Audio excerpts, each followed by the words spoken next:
Hi guys, welcome back to my channel. My name is Pera Akuna, and today I'm going to be talking on type 1 diabetes. I'm going to be answering some commonly asked questions on type 1 diabetes from my own point of view. So most of the questions I'm going to be answering, I got them from the internet, and some of them too are actually questions that I have been asked frequently. So let's get into the video. Is what can I eat as a type 1 diabetic? So the answer to that question is I can eat anything, like almost everything. So what I usually do is the fact that I experiment with different food, and those food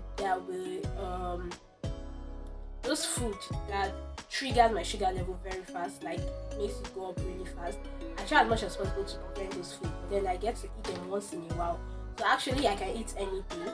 And then another thing is something called carb counting, whereby you are able to calculate the amount of calories in the meal you're going to eat, and then you're able to balance it with your insulin intake. So that's what I literally do, and I think that's what most type 1 diabetics do. Do I use insulin pump or continuous blood glucose monitoring? For those who don't know what insulin pump is, I'm going to put a picture here. So what it actually does is that you insert it into your arm or your abdomen or your thigh, and then what it does is that it monitors your glucose level. It gives you reports, and then you don't need to be injecting yourself every minute you want to take injection, or every time you want to take insulin. Every time you want to take insulin, once you need insulin in your blood, you can control it, and it will just inject it into your body. So that is not available in Nigeria, so but it's something I would love to use, because I've come to realize, or I've heard that it's actually very, very helpful for managing type 1 diabetes and all that. But it's not available here in Nigeria as a developing country, and which is a huge limitation in control of diabetes. But then I don't use the insulin pump or continuous blood glucose monitoring. For me, I don't drink alcohol. That's because type 1 diabetes, alcohol is actually not so good for a type 1 diabetic. But actually, in general, I've come to find out that taking alcohol in a moderate amount, is not bad. But for me, I prevent taking alcohol at all due to a lot of reasons, which I'm not going to be discussing in this video. Maybe I'll put it in another video. So yeah.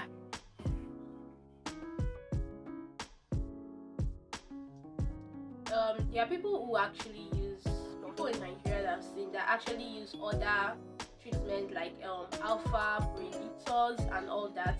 But for me, I use just insulin. For me, it's just insulin I use. So yeah. When it comes to the usage of herbs, I've tried using herbs. Because if you're in Nigeria or you're in an African country, surely there will be people who have suggested to you to use different things, different herbal medicines.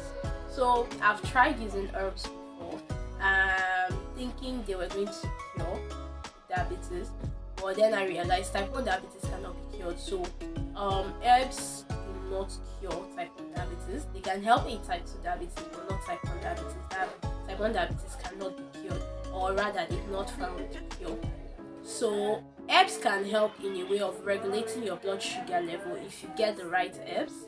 I've had some herbs that have helped me in regulating my blood sugar level, but they do not cure diabetes. That is a mistake you should not make.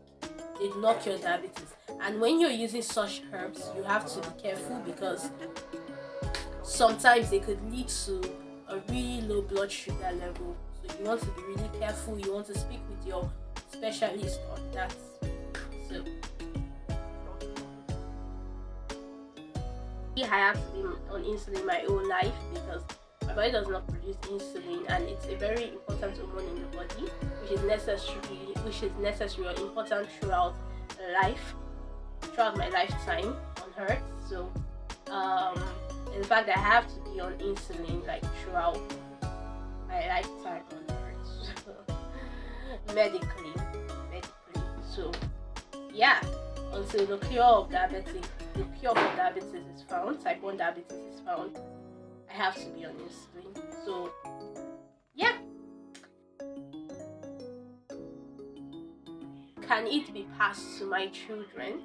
So actually, me having type 1 diabetes means that my future generation will be at risk for having diabetes, but then it has not been totally proven, because it has not been totally proven. So, but then it put them at risk for having type 1 diabetes. That doesn't necessarily mean that they're going to have diabetes, but they will be at risk for having diabetes. I've come to the end of this video. I do hope you learned one or two, and I do hope you hit the subscribe button, hit the notification bell to get notified each time I post a new video. So I'll see you in my next video. Bye.